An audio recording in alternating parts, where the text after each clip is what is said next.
भी मुल्क की तरक्की का राज ये होता है कि आपने किस तरह से अपने बच्चों की हिफाजत करनी है, उनके फ्यूचर को सिक्योर करना है और उनके फ्यूचर के लिए ऐसे इकदाम करने हैं जो इस चीज़ की जामिन बने कि उनका मुस्तकबिल रोशन होगा। ऐसा ही कुछ किया जा रहा है पंजाब के अंदर भी, जहाँ पर बच्चों के हुकूक के तहफ़्फ़ुज़ के हवाले से एक अहम पेशरफ सामने आई है, एंड दैट इज़ कि पंजाब असम्बली ने चाइल्ड मैरिज रिस्ट्रेंट बिल 2026 मंजूर कर लिया। ये कानून ये बताता है कि अब लड़कों और लड़कियों दोनों के लिए शादी की कम से कम उम्र जो है वो 18 साल मुकर्रर कर दी गई है, जबकि कम उम्री की शादी को नाकाबिले ज़मानत जुर्म करार दे दिया गया है। ये कानून न सिर्फ एक बड़ी कानूनी तब्दीली लाया है, बल्कि माशरे के अंदर और माशरती सतह के ऊपर इसका एक अदद बहुत बड़ा और बहुत फार ऑफ असर भी मुरतब होगा और हो सकता है। माजी में पंजाब के अंदर लड़कियों के लिए शादी की जो सबसे कम उम्र थी वो थी 16 साल, 16 ईयर्स ऑफ एज, जिस पर काफ़ी अरसे तक बहस छिड़ी रही, जारी रही, और इसके बाद नए कानून के अंदर ये बात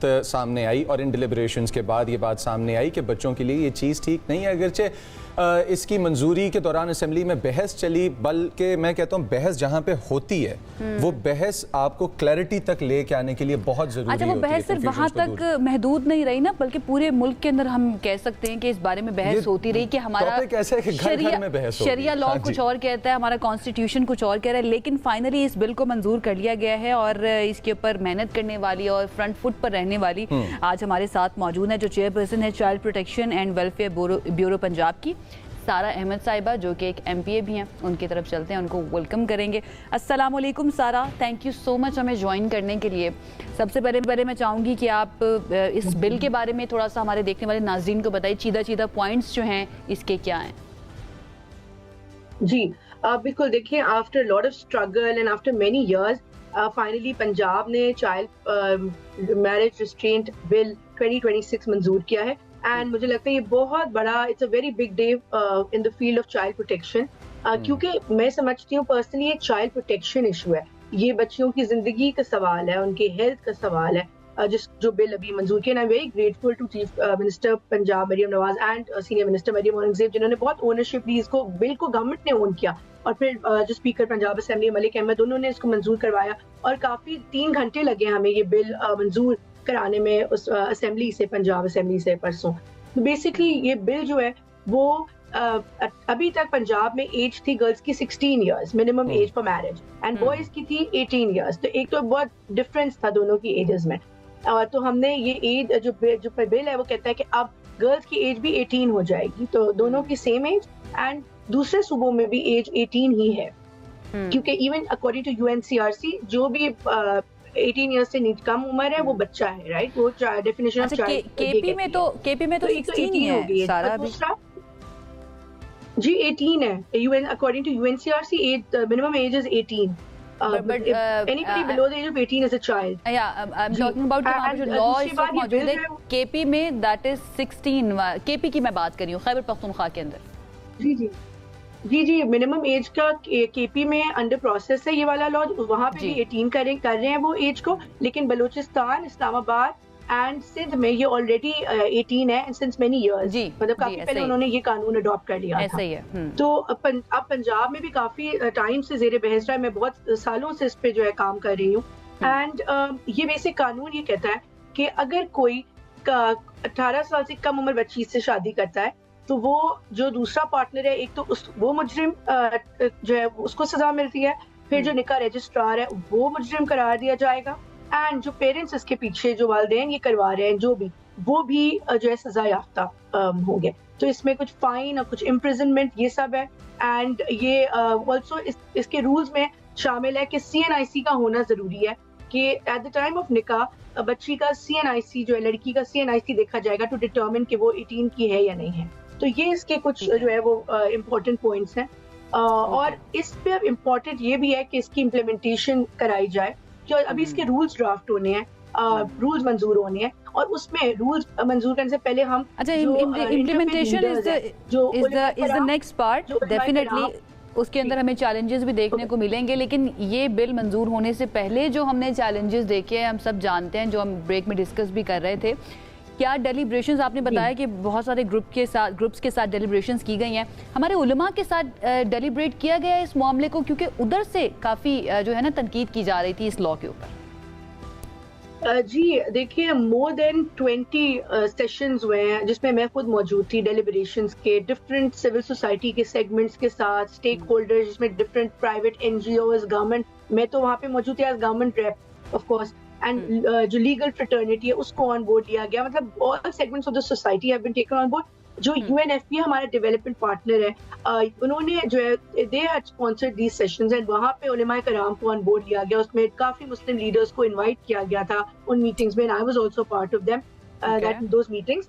और आगे जो रूल्स हम मंजूर कराएंगे उस पे भी हम उनको ऑन बोलेंगे, तो काफी बहस के बाद और ये हमने few quick questions about the figure of 18 because this is a sensitive topic. इसको जब भी कभी हम सोसाइटी में डिस्कस करेंगे तो हमेशा चार्ज्ड डिस्कशन होगी, इसको कभी एक ऐसी डिस्कशन के तौर पे नहीं लिया जाएगा कहीं पे भी, save a few people and a few circles. पहली बात कि हमारे पास जो हमारे उलमा हैं उनकी तरफ से एक आता है कि ये फिगर ऑफ 18 जो है ये कहाँ से लाया जा रहा है, हु डिसाइड्स कि 18 पे बंदा मैच्योर है, 17 पे नहीं है, 16 पे नहीं है, या 21 की एज तक मैच्योरिटी नहीं आती। पहली बात ये। दूसरी बात कि जो age difference between the girl and the woman and the man post 18, उस एज डिफरेंस को भी रूल्स में इंक्लूड किया जाएगा, बिकॉज बहुत ज्यादतियां मैंने लड़कियों के साथ होती देखी हैं, 14-15 साल की लड़की और 38 साल का 36 साल का लड़का, मतलब इस तरह के वाकयात वो लड़का तो नहीं हम कह सकते उसको। एग्जैक्टली तो हम लोग इस एज गैप के ऊपर भी काम करेंगे रूल्स में। जी देखिए, एज ऑफ नाउ तो एज गैप को नहीं मद्देनजर रखा गया, लेकिन जो आपका दूसरा पॉइंट था कि उनको ऑन बोर्ड लिया गया है नहीं, और उनका वो जो आप इस्लाम क्या कहता है, दैट वाज योर क्वेश्चन। तो बेसिकली आई थिंक देखें, इस्लाम ये कहता है कि मैच्योरिटी होना भी जरूरी है, राइट? मैच्योरिटी होना, और चाइल्ड प्रोटेक्शन पे बहुत ज्यादा एम्फसाइज करता है इस्लाम, बच्चियों की जिंदगियों के, उनकी हेल्थ के ऊपर बहुत प्रायोरिटी देता है।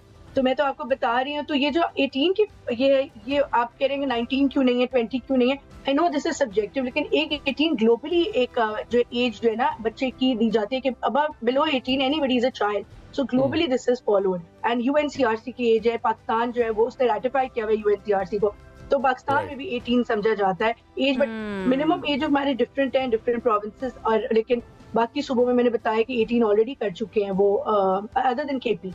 तो ये एक सब्जेक्टिव ऑफ कोर्स बात है, but as far as the religion, I think Islam gives the most priority to girl child's health and safety, and emphasizes on child protection, because different ahadith में सूरह निसा में बच्चियों की हेल्थ के बारे में बात की गई है। बिल्कुल ऐसे ही है। अच्छा सारा फिर उलमा की तरफ से ये जो बात की जाती है या जो एतराज़ उठाया जाता है कि आपने पूरी दुनिया में जो चीज़ राइज है उसको मानना है या फिर इस्लाम की तरफ से जो आपको बताया गया है वो मानना है, तो ये तो कुछ हद तक ठीक नहीं लगता कि इस्लाम तो हमें ऑलरेडी एक ज़ाब्ता हयात देकर गया है कि किस तरह से रहना चाहिए।